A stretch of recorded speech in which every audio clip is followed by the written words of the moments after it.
Yeah, let me get them ready to go. Mm, Bear with me. Just as I get this set up, just to explain, I don't know if any of you have had the virus that's been going around. So I have had Oh, it for about a week. And so if I start coughing and spluttering or sneezing or sniffing, I apologize now. I am on the other side of it, thankfully.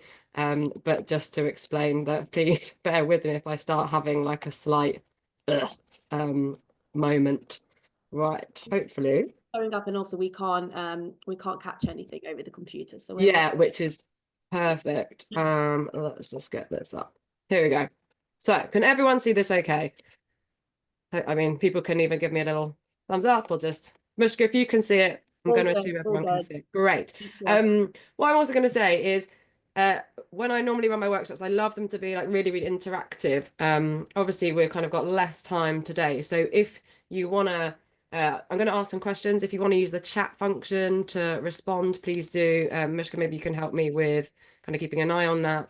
And if you do have any kind of questions as we go, please feel free to put them and we can keep an eye on those as well. And then if I know that that question is going to be answered at a later part in the webinar, then I'll wait. But if it's something I can answer straight away, then I will do so. So just, yeah, feel free to interact as much as you like via the chat box. But if you're someone that just prefers to sit and absorb, that is also absolutely fine. So, what are we looking at today? Let's see if this is going to work for me. There we go. So the aim of today then is to understand and think a bit more about kind of terminology we use when we talk about people that have been in the criminal justice system. We're going to be looking at different types of convictions, so spent and unspent. So don't worry if you're sat there going, what do those words even mean? By the end, you will have a better understanding. You will know. We're going to understand the Rehabilitation of Offenders Act and about DBS checks. So in criminal justice, there are so many acronyms, like there are in lots of things. So I will explain any acronyms that come up. And if I don't, then just give us a wave or say something. We're going to understand why volunteering can help reduce reoffending. And we're going to also think about some key stats that are in relation to crime. And if we've got time, there are some key questions as well. And there will be time for questions at the end. So bear with me. We're going to be covering quite a lot of stuff. But hopefully by the end, you won't feel too overwhelmed and you'll kind of just you'll feel a bit more confident about having volunteers who have been in the criminal justice system. So there we go. So a little bit about me. Mishka's already introduced me, but I want to say a little bit about how I got involved in criminal justice because it's not the most common thing to be getting involved in. It's not what a lot of people do. And my story actually starts when I was quite young. I think just a little spoiler alert, I don't have a criminal record. It's a bit of a miracle that I don't, if I'm honest. I was a bit of a tearaway teenager and I obviously just avoided being caught. So that's why I don't have a criminal record, but it could have easily been something that I had.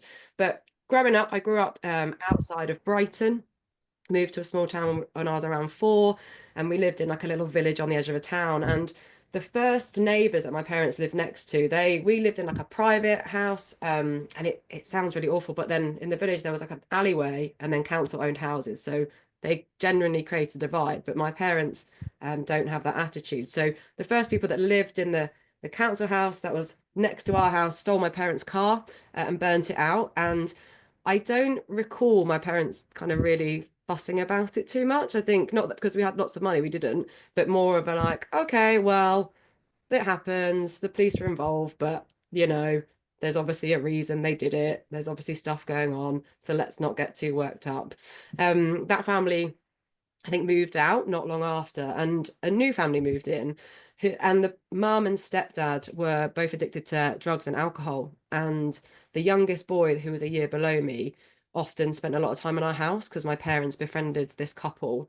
And what I observed over the few years that they lived there were that my parents never tried to fix this couple. They didn't see them as problems to be solved. They didn't try and swoop in and save them.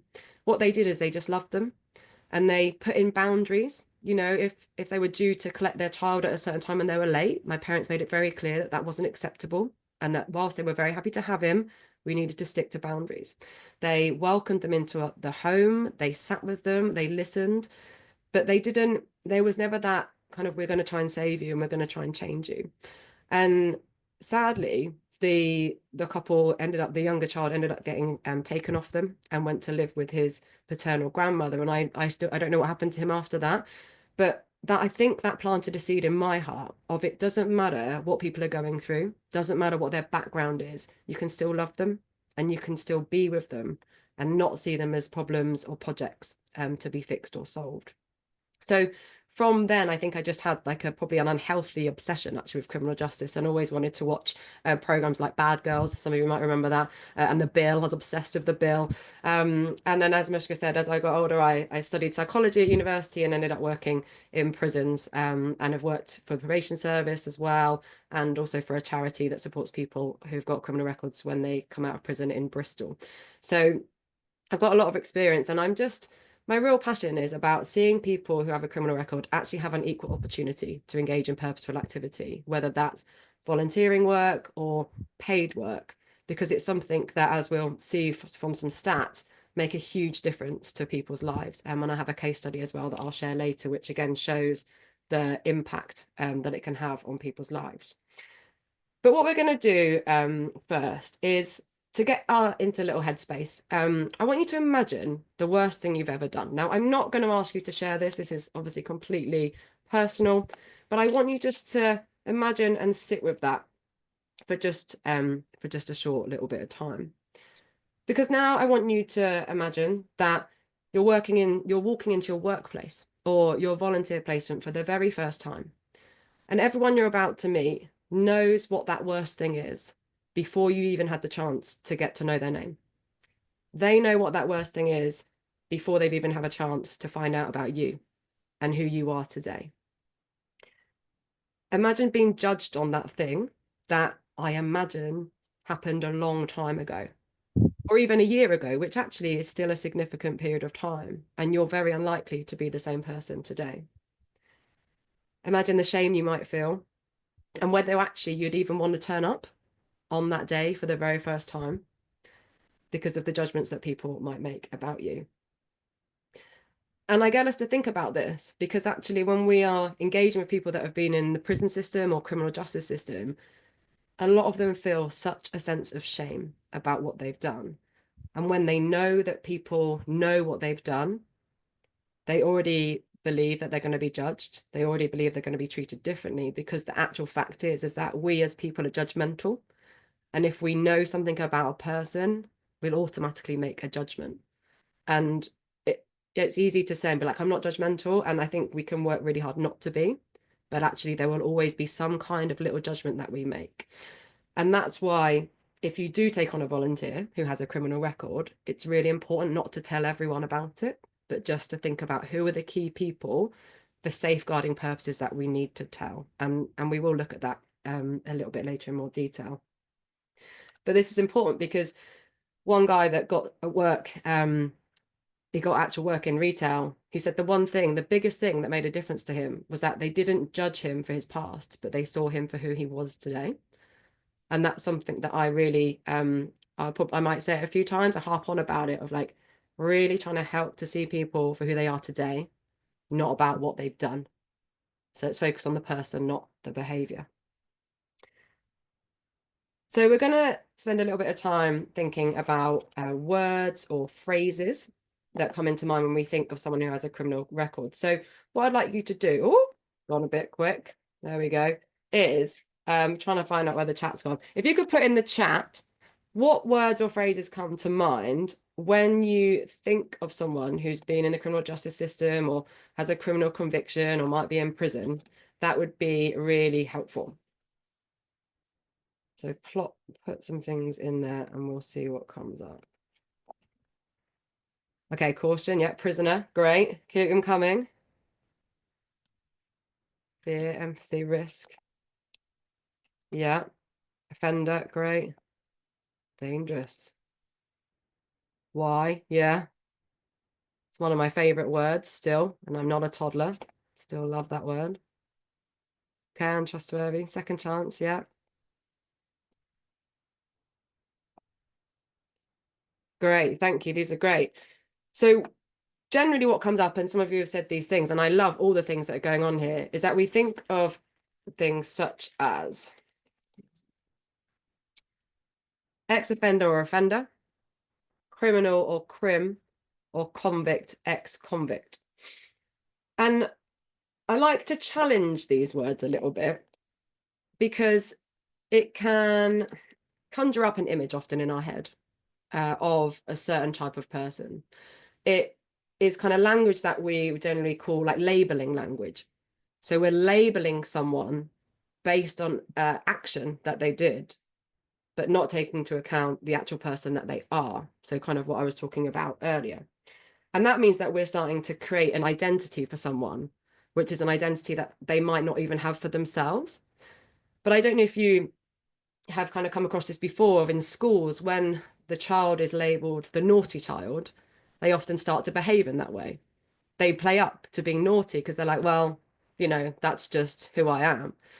If someone is labeled as the smartest person in the room, that is how they might present, and therefore present as actually quite arrogant or unable to learn. But because they've been told for their whole life, well, you're the smartest person in the room, you're the most beautiful person in the room. And it can be the same with this. If we're constantly saying to people, you're an offender or an ex-offender, you're a criminal, you're a crim, you're a convict, a lot of research has shown that people think, well, I may as well live up to that because that's how people see me. So why work hard to change people's perceptions of myself? Even if I don't want to behave in that way, I may as well just stay the same. And there are some people, though, this isn't like a blanket, people don't like being called by this, because there's some people that have been in the criminal justice system, are in it, and they don't mind being called an ex-offender because in their eyes, they're like, well, I am. I committed a crime. I no longer do that. Therefore, I'm an ex-offender. But it's just trying to think, how can we change our mindsets? And often when we change our terminology, we can start to change our perceptions and our biases about people. And there's quite a good piece here that was written in The Sun. And you can see the heading here, Crim's gone to Iceland. Now, it doesn't mean the country Iceland. It's talking about Iceland Food Group, who have a fantastic rehabilitation program, actually. It says, how supermarket chain Iceland is filling its stores with criminals in major drive to cut reoffending. Now, this article is actually like about really positive stuff. It's about the work that Iceland are doing to hire people who have just come out of prison and actually giving them a chance to change their life. But the author of this article is kind of trying to incite fear by using this kind of words. And so it's just that awareness of what are the words that we're saying and how do they make us feel or how do they make other people feel? Because if I didn't know, I might go, oh, I don't think I want to go there anymore because it's full of criminals. And actually in my head, criminals are dangerous, they're untrustworthy, they're unsafe. So it's just having that little thought about what words am I saying? How am I referring to people? But there are some alternatives. Now, I'm not necessarily down with all of the alternatives, but thinking about changing the narrative, why don't we start talking about a person who has a criminal record, a person who has a criminal conviction? Some people like returning citizen. Personally, I'm not such a fan of it, but it is used. Because I kind of like to think of if we can start to see the person themselves, like people see you and I, and start to see who we are, it's then something that that person happens to have. It's like when we think about people that maybe have a disability, we actually see the person rather than focus on the disability. Someone that maybe is neurodiverse, we see the person rather than focus on the neurodiverse thing that they've got. So it's trying to just understand a bit more. And I think someone shared that in the chat about trying to understand the person, the circumstances, rather than what was the behavior they exhibited. Yeah, Beth, absolutely. So an incarcerated person, yeah, technically not a citizen. That is why I don't like returning citizens so much, because it again suggests a them and us. And at the moment, I believe it's still the case that people in prison can't vote. So yes, they are seen as different. They are treated differently. And actually, that's why if we can change the narrative and not have a them and us, then actually our perceptions can change, our wording can change, and people can start to feel maybe more accepted in society because we're not going them and us. We're going, there's a similarity because we're a person and there's going to be a similarity. Our behaviors, our choices have been different in the past, That's why we're here. That's why we've got different situations, but actually we're still people that have similarities. So hopefully that makes sense and can just kind of help start thinking a little bit about terminology and things that we say and how they might be perceived. So what we're going to think about now, hopefully people are catching up all right, are spent and unspent convictions. So this might be terminology that you've kind of not come across before, and that's okay because you will know all this by the end. So what is the difference? Because there is a difference. Thank goodness for that. So the difference is that a spent conviction, enough time has passed, according to someone that wrote this policy, for the individual to be considered rehabilitated. Now, there's a lot of different opinions about this word rehabilitated. I'm not going to go into it today because that could take a long time to wrestle with. But what this is saying is a spent conviction, and we'll look at DBS checks in a bit, so don't worry, it will kind of all make sense by the end, that someone has decided that after X amount of time, if no more crimes are being committed, then that person is rehabilitated. Whereas if a conviction is unspent, then the allotted time is not passed or will never pass, and therefore the convictions always need to be declared. So basically it's saying that an unspent conviction means that the person isn't rehabilitated. But unfortunately, as with a lot of things in criminal justice, it's not quite that straightforward. Because my next question is, do all convictions become spent? Now, the question is no, they don't all become spent. So having this like black and white theory actually isn't always that helpful because it's a little bit more grey. So when I say that not all convictions become spent, we're going to have a little look at a chart in a minute, but a lot of serious sexual or violent offences, including murder and terrorism offences, will never become spent. That does not mean that the person is not rehabilitated. So just keep that in mind. And it also means that just because someone's offence has become spent doesn't mean that they're fully rehabilitated. But obviously in policy, we have to have a guideline, don't we? We have to have something that we follow. But at the same time, it's thinking about using our common sense and thinking about how do we risk assess. And again, we're going to look at a little bit of that of like, you know, how do we know the difference? But let's look at this little chart, because this, if you're a visual person like me, having a little bit of a visual can be helpful. So we've got this column here is what the sentence or disposal, just again, is like, what's the sentence? Here we've got, and this is what we'll focus a bit more on, is for adults. So someone that was convicted who was 18 years old at the time, whereas this column here is for those that were convicted at under 18 years old. So this legislation actually changed just over a year ago because of the work of a charity called Unlock, who do really fantastic work in the criminal justice space. And they were campaigning because it used to be that if you got sent to prison for 4 years or more, your conviction was never spent, ever. Regardless of what the offence was, it wasn't spent. And they basically said that's not fair because people have gone to prison for non-violent offences, but it will show up time and time again and they have to declare it for the rest of their lives. So even if it's 20 years later, still has to be declared. So what it now says is if someone goes to prison for over 4 years, then their conviction will become spent after 7 years. Now, I've got an example in a minute to kind of put this in context, so don't worry if your brain is going, what is going on? And this wording here, suspended sentence, if you've not heard of this before, what that means is that a judge can say, I'm going to sentence you to 4 years in prison, but I'm going to suspend it for 12 months. So that basically means the person doesn't go to prison, but if they commit any other crime or break any restrictions within 12 months, then it will be activated and they'll go to prison. So it's kind of giving someone a bit of a chance rather than just sending them straight to prison.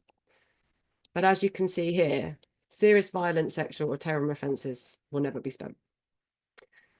So as you can see, as we go down the kind of custody sentence or the sentence length, the length of time that a conviction becomes spent becomes shorter.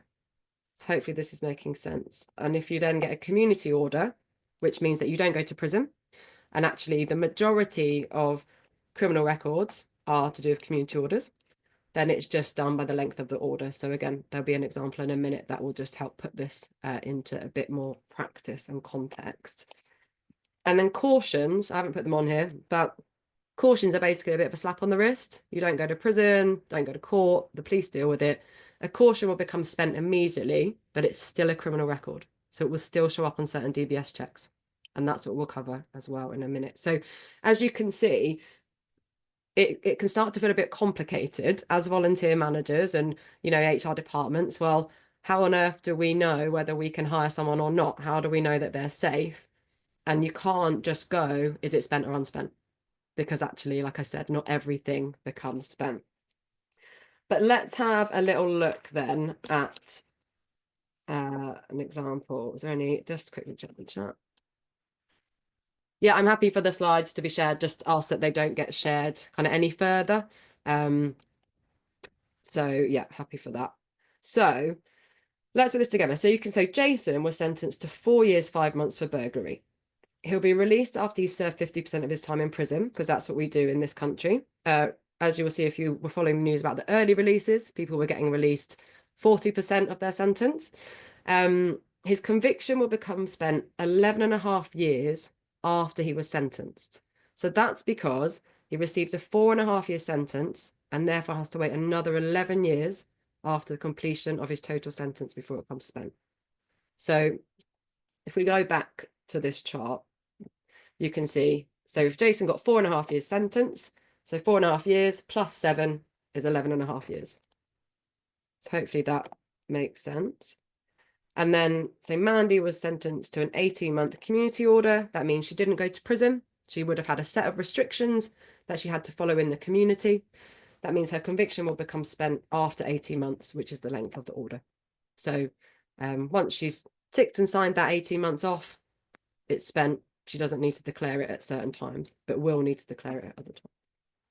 So that's around spent and unspent. Does anyone have any pressing questions on that they want addressed now? If not, we can look at it a bit later. We can come back to it a bit later. It's not a problem. I've also got some very in-depth handouts I'm happy to share, which kind of explain it well. So, okay. Let's move on then to the Rehabilitation of Offenders Act. So this links to what we've just looked at. This, what we're going to look at now is the theory behind the spent and unspent. How did they come about? This is the theory. So we're not looking at something brand new. We're just putting theory into what we've just looked at. So the Rehabilitation of Offenders Act exists to support people who have a conviction into employment. In most cases, it treats someone who is rehabilitated as though they'd never been committed or charged with the offence. So that's talking about unspent convictions. This is what this is the words for unspent convictions. Are there any exceptions? Yes. And they like to make the order really, really long. So they said the Rehabilitation of Offenders Act, Order 1975, as amended, the exceptions order. If you ever delve into criminal justice even more, you'll learn that things are worded very long. Outlines that there are certain exceptions where someone can be asked to disclose any spent convictions or cautions that they have. So the exceptions order is talking about spent convictions. This is unspent, this is spent. So as you can see, it is literally the difference. This is just the wording, like I said, for what we've just looked at. Just having a look at the chat. So Beth, why do people only serve 50% of the sentences? That's a really good question. It's because partly prison capacity, you might have seen something about that in the news, but also because it's felt that if people want to be managed in the community, they can do that at their halfway point. It also allows then people to be what we call recalled, so that's sent back to prison if they breach any of their conditions or it's believed their risk is increased. So they don't need to commit another crime to be recalled to prison. They just need to break one of their conditions, which we're not looking at license conditions today because we don't have time, but that's like a further workshop and stuff that I do. So that explains that. And then spent and unspent the same UK wide. Yeah, UK wide, it's the same. There isn't other policy. I don't know if probably in Southern Ireland there might be some differences, but for for everything else, it's all the same, Ashley. So hopefully that helps there.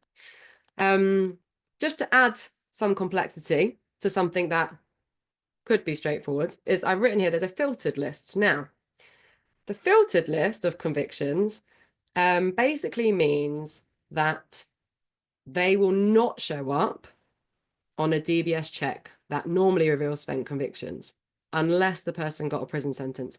What that is talking about really are convictions such as theft or like a driving offence potentially, because if they're not relevant to the job, then it's felt that, well, they don't need to be shown. They're not serious enough. They're not deemed that that person is a serious risk of harm.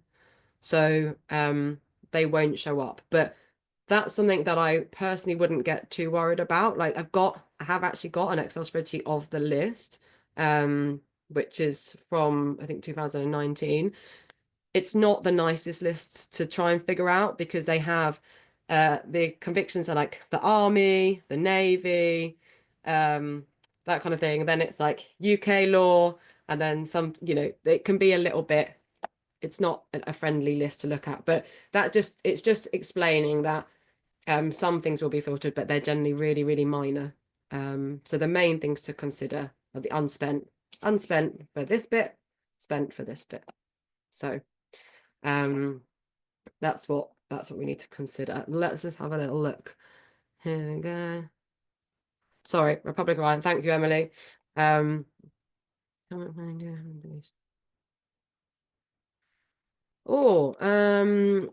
that's a good question.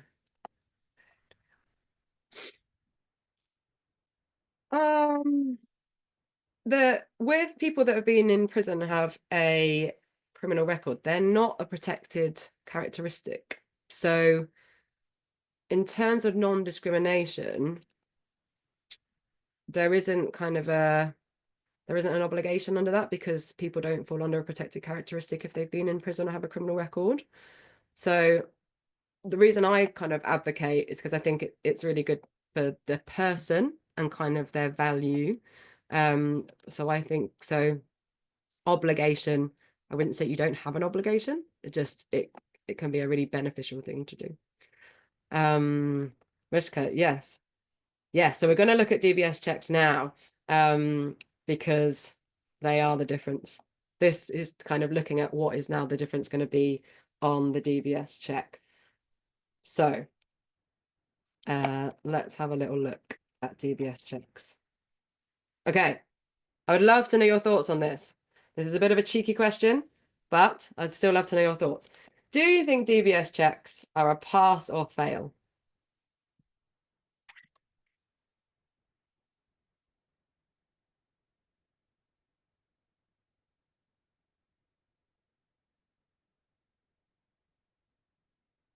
Oh, love this. Oh, okay. Great. We've got lots of little things coming in. Different opinions. Fantastic. Great. It's a bit of a cheeky question, I'm not going to lie. Okay. Yeah, actually, the update service is really helpful. I use that quite a lot. Okay, brilliant. So, what was that last one?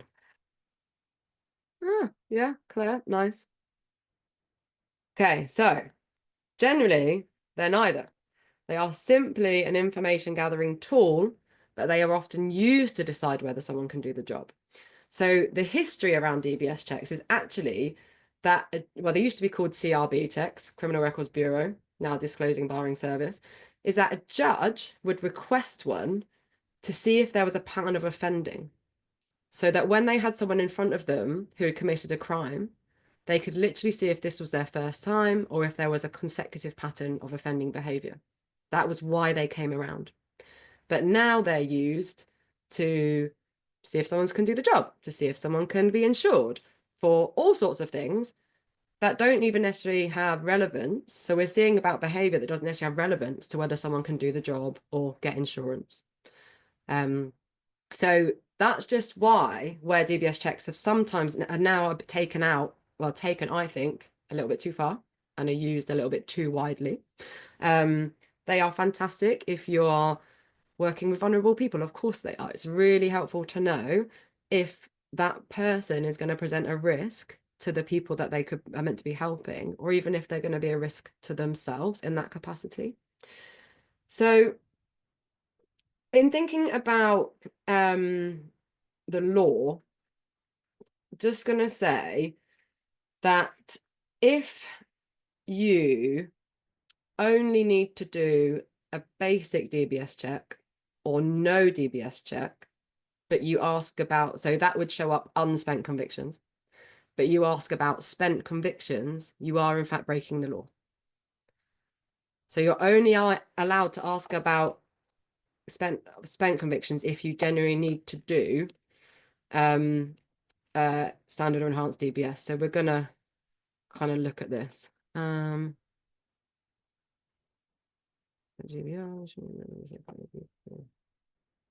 Yeah, I think the CRB checks came more into employment because of Ian Huntley. But they were initially used for judges rather than in employment. And that's where they have a real place for them. So I don't disagree that if you're working with children or vulnerable people, I think a DBS is really, really necessary, because you need to know if that person is at risk, or those people are at risk. So here's a visual for what will show up on what DBS checks. So the basic DBS check will show up any unspent convictions. So that's where the theory says that the person isn't rehabilitated, but the reality is that they could be. Just to make you aware, like, I've engaged with lots of people that have been convicted of murder 20, 30 years ago. They are definitely rehabilitated. They are working in very good professional capacities, doing amazing work. But their convictions will still be unspent. But if you're going to do a standard DBS check, that will show up all the unspent ones and any unfiltered spent. So again, the unfiltered is if someone's been to prison or if they're a bit more serious. Again, they can still be rehabilitated. And then if you're going to do an enhanced, that will come up with all the unspent, unfiltered, and anything that local police have which they think is relevant to the role. So that might be that reports have been put in, but no conviction was ever made. And then you can have an enhanced with a barring list DBS check, which will highlight if anyone is barred from working with children or vulnerable adults.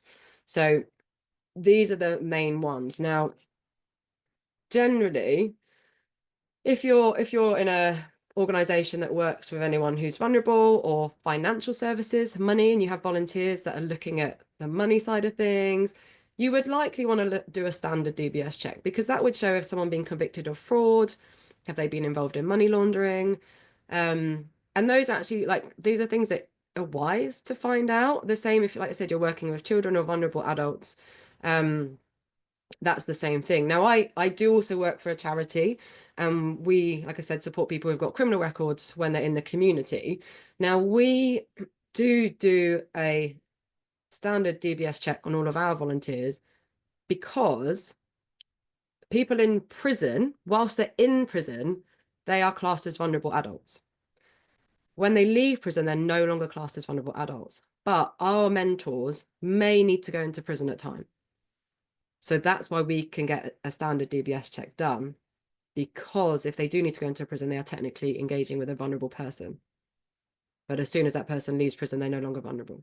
So it's thinking about what, if you've got, if you're a voluntary organisation and engaging with vulnerable people, do they come under the Vulnerable Persons Act? So therefore, which DBS check would you need to do? If you're DBS checking because I think someone said the organisation was really risk averse, do you need to do that if they're not engaging with people, if there's no lone working? It's kind of these things that we need to think about.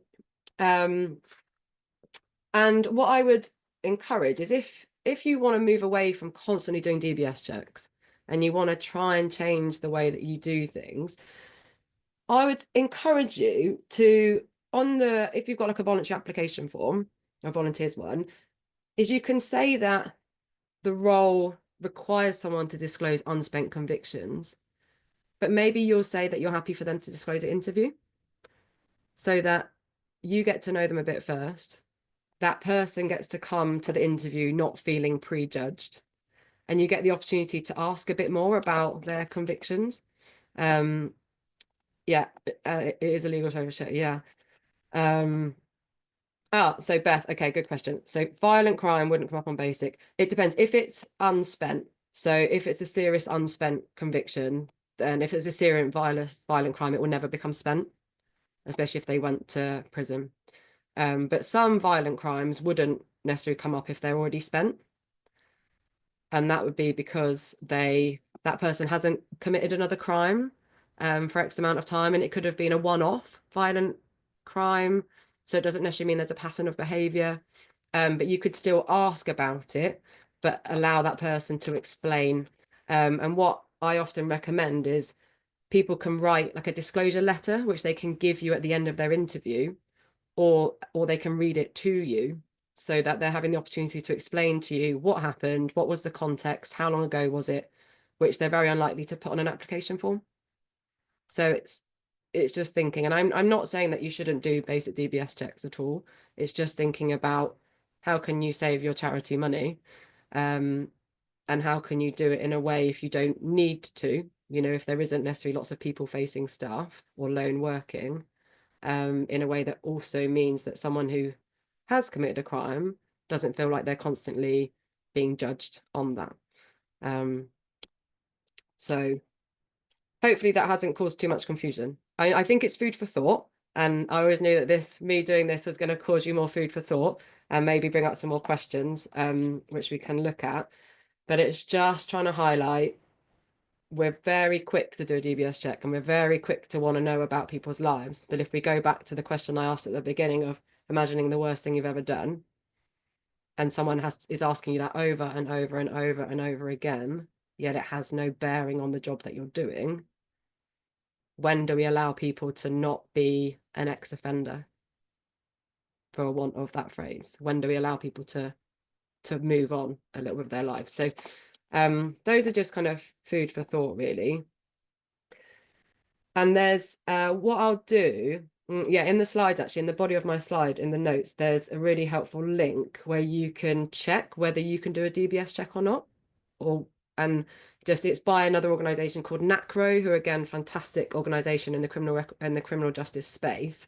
And it gives kind of advice around DBS checks, what checks should be done, can you do it, why would you be doing it, that kind of thing. So I can really recommend that. So I will make sure that that link is available to you, and I might just send it to you, because then it doesn't have to be searched. Caroline. Yeah, I think I think that the reason you're struggling to find guidance, I think, is because it's actually just a little bit grey, the area. What I would say is it's perfectly reasonable to ask about unspent convictions on an and what you could do is, like, I think on the application form, is say that you will give the person opportunity to disclose that at interview. Because I think, again, if we're thinking about judgments we might make, especially if you're not sure on what wording means, like wording in criminal justice can be really nuanced. And again, I've got a little bit about that in a bit. You can say, it just gives them an opportunity to say, well, actually, I was convicted of this. This is what I did. This is the context around what happened. I hadn't done it before. I've not done it since. This is what was my life at the time, but this is my life now. So you can kind of just give them you'd have to give them a heads up on the application form that you will be requesting that information. But I personally would say wait till interview, or if you think you want to meet them as a volunteer, just so you get to meet them first. So that's helpful. We hold questions to after, because you might be answering some of these questions in your slides. Yeah, that's all right. This stuff is about what we talk, so that's really helpful. Yeah, great. So, okay, so we're going to kind of move on from some of this theory now, and we're going to look at, why do people commit crime in the first place? Because I think sometimes we just think, why on earth do people do it? And we don't necessarily understand. So back to the chat. Could you put down some thoughts of why you think people commit crime?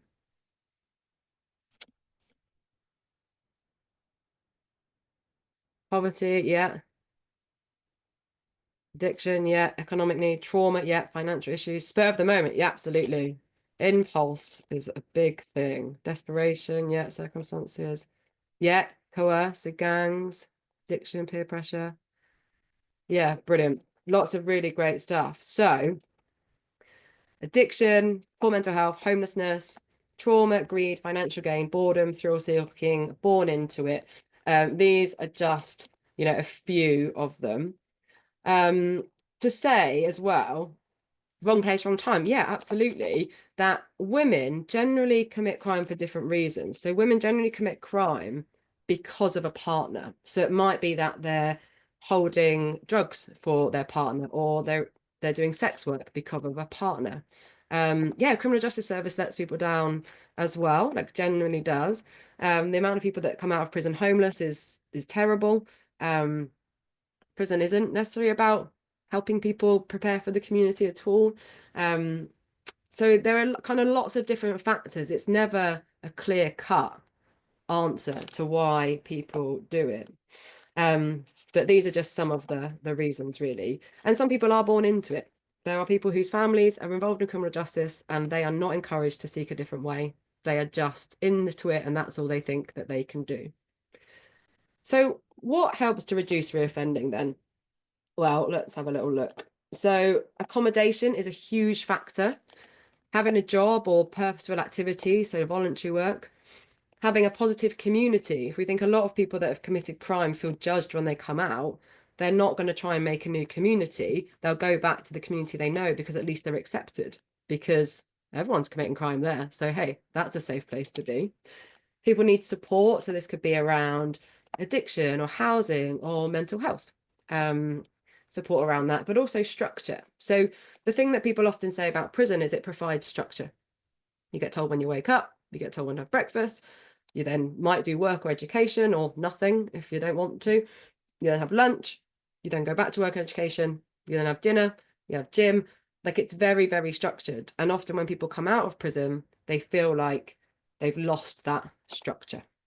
So that's where voluntary work, and I think all of us can think about, what does work give me? Or if I've ever volunteered, what does that give me? That gives me a sense of purpose. That gives me a structure. If it's paid, that gives me financial security, hopefully, but not necessarily with the cost of living now. But it gives stability. It can help me feel really good about myself. It's a reason to get up in the morning and go out. It helps my self-esteem. It helps me feel valued. It means I'm around a community of people that are actually more positive. And so this is why voluntary work can really, really help, because it genuinely can have such a profound impact on people's mental health in such a positive way.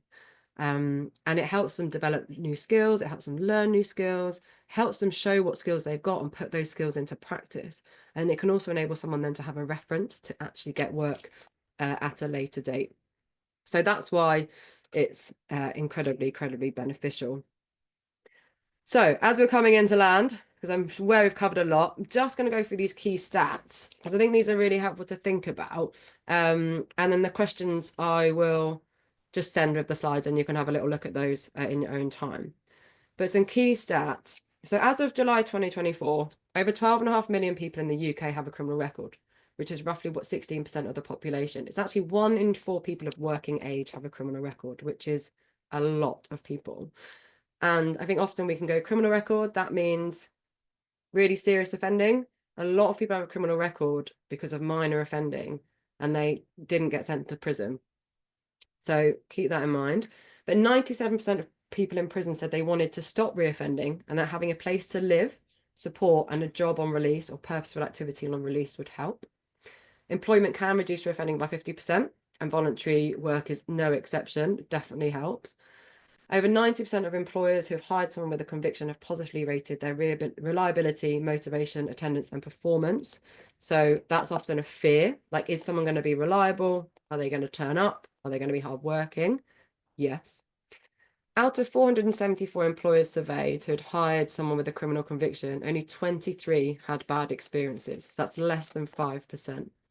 And again, often people think it's going to be a bad experience. It's not going to be very good. 86% of experienced employers said that individuals they hired had a criminal conviction, got on well with colleagues. Again, this can often be a fear of like, well, will they fit in with the team? Will they get on well with other volunteers? Here we can see that actually, yes. And that's often because, again, like I said at the beginning, people who've got a criminal record are still people. They still have hobbies and interests. They still have family. They might have children. They might have animals themselves. So there's generally still like a common interest that can be found. This may be surprising and it's quite horrific. The average cost of prison place in England and Wales was £51,724. If you think about how much money volunteering, having a volunteer for 1 year, if they've been in prison and they don't go back, could save the government that amount of money. But the impact, the positive impact that would have on that person, on your organization, on the kind of wider values of your organization, monetarily, you can't put a price on that. But we would save that much money just per one person, which Is that per year or per sentence? per person per year. Wow. And that's not including health or education. Wow. Okay. That's literally just to keep them in a cell and feed them. So it's a scary amount of money. And so, for young offenders, it's higher. And for some prisons, it's a bit lower, depending on the nature of the prison. So you can see again why trying to get people to stay out of prison is actually really important. And then we've got more money to put into prevention of this. Like youth clubs are closing. We need the money to go back into those to stop more people going into prison. And then this bottom one, so the average reoffending rate is anything between 38 to 73%, depending on the sentence given. So what that means is if someone gets a community sentence, reoffending rates are far lower than if someone gets a prison sentence of less than 12 months. So if someone goes to prison for less than 12 months, they're more likely to reoffend. So it's some of the stats can be quite sad, but also really positive when we think about the positive engagement employers have had. So set the time. I won't go through these because I have a load of notes that I can send of these and you can read this in your own time. Because I really want to read this case study about a guy that I did support through the charity to get voluntary work and the impact it had on him. Because I think it's a really nice story. He's a great guy as well. So according to Jay, so Jay has a criminal history, mainly of public disorder offences through causing disturbances at football matches. He's got 5 children, all of them are adults with their own lives, and he's in touch with 2 of them. Sadly, 3 of them don't really want to talk to him because they believe some of the things that were said about him. He was charged with the sexual assault of his then partner, so his ex, not been together for a long, long time, something that he denies. But he was found guilty and sentenced to 4 years in prison, and he was released in 2016. So his conviction actually will never be spent because it was a sexual offence. So just as an awareness. So if you were thinking about, oh, would we do DBS check? Would we ask? His conviction would never be spent. Doesn't mean he's not rehabilitated. He was released in 2016. That's over 8 years ago. But since his release, he stayed completely crime-free. He engaged with a mentoring service and received mentoring, and he's still in touch with the person that mentored him today. He's doing really well. He's gone on to help his mentor at times because his mentor got quite unwell. So he kind of stepped in to help out a little bit. He's also received support for his mental health, engaged really well with mental health services, having been diagnosed with depression and anxiety. But despite support from professionals, he still struggled to leave the house. He was still really anxious. He still thought he had like a neon sign on his head that said, "I've been in prison." And it took kind of a good 6 years for him to start to feel confident to actually leave the house kind of confidently. So he said he wanted to get some voluntary work in. So we supported him to get some voluntary work. We're just doing 1 day a week where he sorted out items in a warehouse. He was approved to do this by his managing police officer. So because he had a sexual crime, he got assigned a police officer to kind of oversee management of him when the work with his probation officer stopped. Again, I won't go into that because that's quite complex. So they approved the role.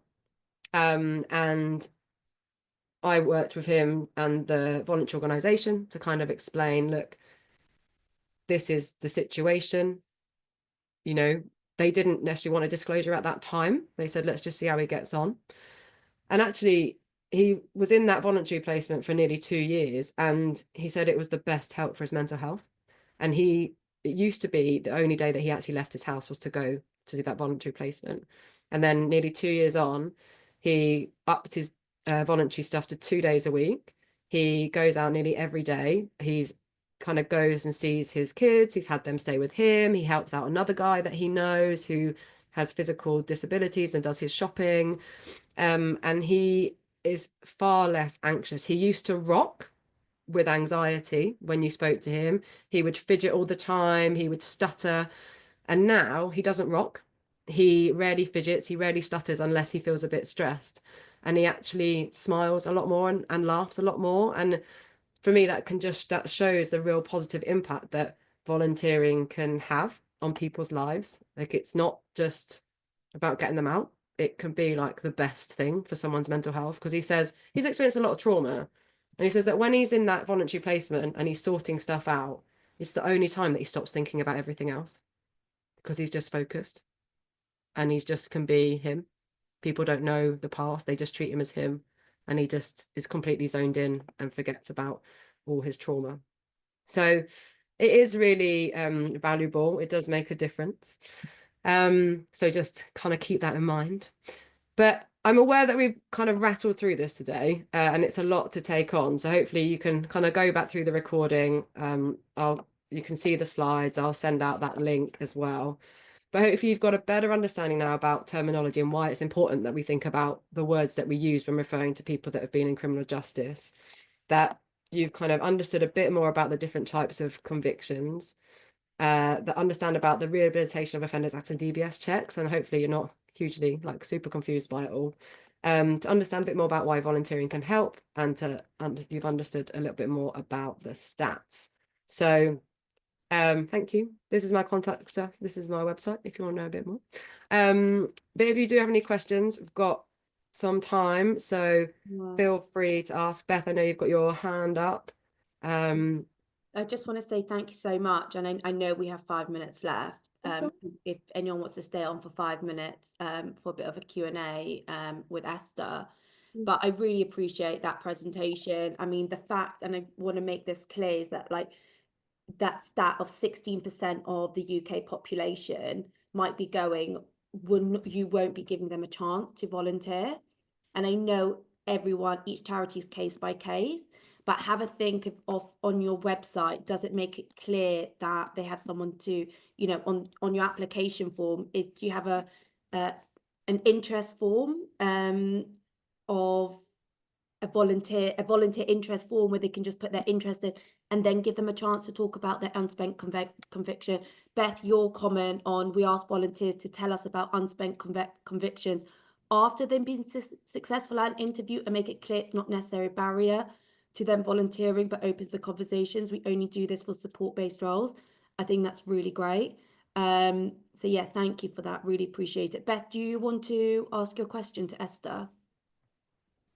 Hiya, yeah, just to echo that, really thank you so much, Esther. I was just wondering, we just rarely get applications from people people that we're aware of who have criminal convictions. Are there any organisations that we can work with to specifically encourage applicants? Yeah. Where are you based, Beth? We're based in London, but we have most of our volunteer roles remote around the UK. Okay. What I can do, I've got a list of organisations that work around the UK that specifically support people with a criminal record, more in employment, but generally volunteering, I always think is a really good place to start. So I'll send that to Mushka and she can send that out. So I'll put the websites on, and they do a lot of really great work. So I'll send that out as well. And then you've kind of just got that list.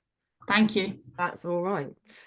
Just to say as well that on my website, there's kind of more workshops that I do or more modules that I cover. So if you want to know a little bit more around, you know, the role of probation or what conditions are people under when they come out of prison, particularly around people that might have a sexual conviction, plus I cover lots of other things, then if you have more of an interest, Mishka and I have talked about maybe running a bigger session in London, and I'm in Bristol, but I can come to London, run maybe a slightly longer session that will cover a few more things which might help you also feel a bit more at ease around having volunteers who've been in criminal justice and knowing a little bit more about the support you might get as a volunteer manager in that context from the kind of statutory services that are available. So maybe just let Mishka know, and we can, and what kind of things you might want covered, and we can look at putting something together. Thank you. Really, really appreciate it, Esther. I feel like this can go on for a lot longer. I think charities are very risk adverse and they're very cautious. This is a topic that definitely needs, I'm happy that we opened this conversation. Do we have one time for Fiona to ask her question? 2 minutes? Yeah. Hi, I'm just concerned that we actually have people self-deselecting because we're not clear about our disclosure policy on our website. I'm not in charge of our disclosure policy, so it's mandatory that all regular volunteers and employees get a basic disclosure, and I'm not going to be able to shift that.